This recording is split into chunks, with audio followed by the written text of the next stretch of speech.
Today we are going to have a small discussion regarding the educational success of elementary students within Durham Region, but more specifically within Oshawa.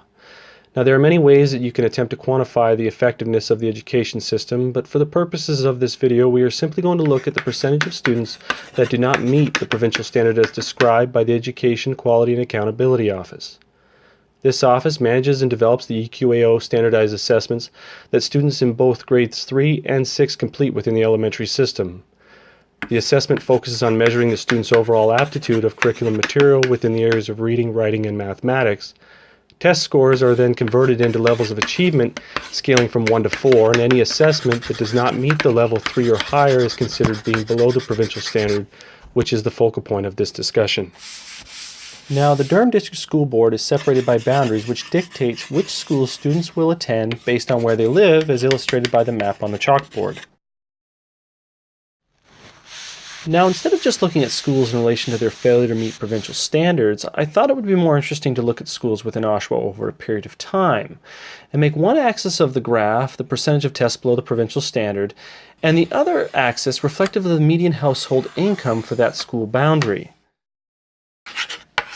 Now let's start our graph in 2001, and let's use these dots to represent the schools within Oshawa. This is where schools stand at the beginning of the new millennia. The dots that are changing red represent the schools that have the overall lowest assessment scores within Oshawa over the duration of the next 13 years. Now let's start the graph. As we go through the years, you will see new points show up on the graph, such as the ones circled, and these represent new schools in Oshawa. In addition, you will see some points appear as if they are not moving at all. However, this is a result of a lack of sufficient assessment data available for that school during that time frame. At this point, let's make a list of the top 10 schools scoring below the provincial standard over the 13-year span, with each school on the graph being highlighted as they are added to the list.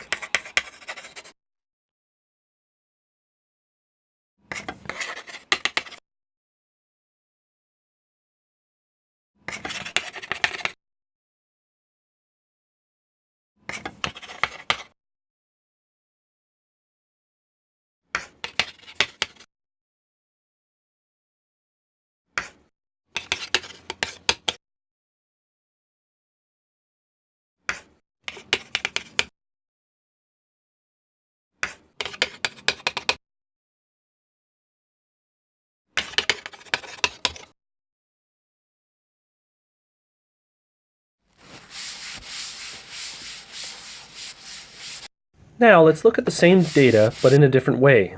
If you remember, we started this video by illustrating school boundaries within Oshawa. Well, let's do that again, but this time we'll add additional characteristics to the map. First, we will add major roads to provide geographic reference, such as the 401, Simcoe Street, Taunton Road, and King Street.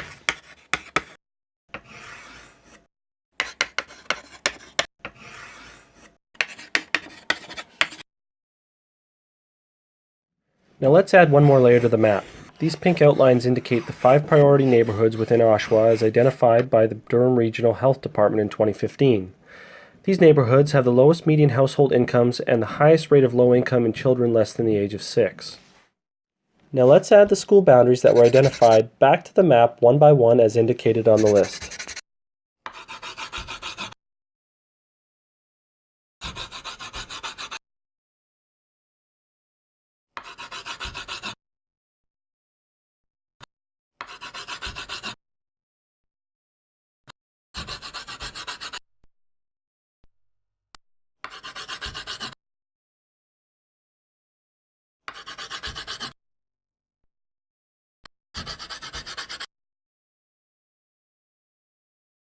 When looking at the resultant output of the map, it clearly illustrates that those that live within priority neighborhoods have a higher likelihood of testing below the provincial standard.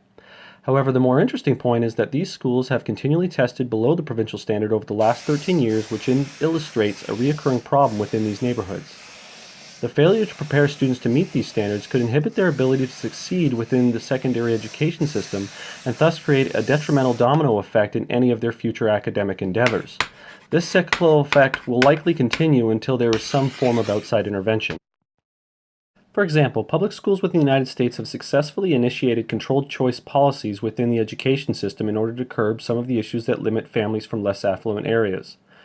The concept of control choice is that students do not go to a school based on their geography, but based on factors that promote social and economic integration within a district.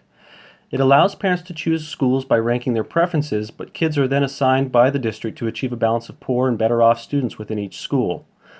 This type of policy has proven to be effective in the city of San Francisco, which has indicated that this type of integration can positively affect social dynamics and aspirations of kids from less privileged backgrounds.